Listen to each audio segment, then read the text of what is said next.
Jalgaon railway दुर्घटनेमध्ये पुष्प express मधील काही लोकांनी रुळावर उड्या मारल्या आणि त्याच वेळेस कर्नाटक एक्सप्रेसने 7 ते 8 जणांना चिरडल्याची घटना घडली।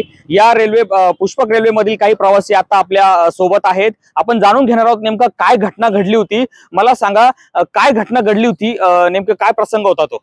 म्हणजे आम्ही नेमकं रेल्वेमध्ये म्हणजे चाललो होतो, रेल्वे स्पीड नव्हते तर मग रेल्वे थांबली बाबा, रेल्वेचा धोरण निघायला लागला तर मग प्रवासी घाबरून गेले। घाबरल्यामुळे मग त्यांच्यामधली मग गागवड झाला। मग ते म्हणे रेल्वे पेटली म्हणे, तर मग उड्या मारा। नेमकं समोर पूल होता आणि कोण साईडला पण पूलच होता, तर मग इकून उड्या मारल्या, काही नाही इकून उड्या मारल्या, तर काही ट्रॅकच होते, तर ट्रॅकवर 2-3 जण माझ्या समोर चिरडले गेले। तर मग काही घाबरल्यामुळं मग काही चिरडले गेले, त्याच्यामुळे मग पुढे प्रसंग जास्त घडून गेला। मग आणखी आपल्या सोबत काय काय नेमका प्रसंग घडला होता, नेमकी कसं दृश्य होतं ते विदारक? ट्रेनला आग लागलेली होती। लोक भरपूर घाबरून गेलेले होते आणि दोन्ही साईडनी पूल होता।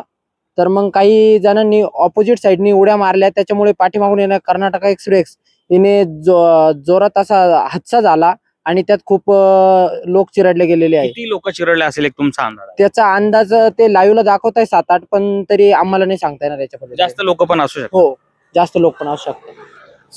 हे प्रत्यक्षदर्शी होते ज्यांनी ज्या लोकांनी उड्या मारल्या त्यांना स्वतः डोळ्यांनी पाहिलेलं आहे आणि किमान 7 ते 8 लोकांपेक्षाही जास्त मृतांचा आकडा वाढू शकतो असं त्यांनी वर्तवलेला आहे। सुदर्शन खिल्लारे, झी मीडिया, मनमाड।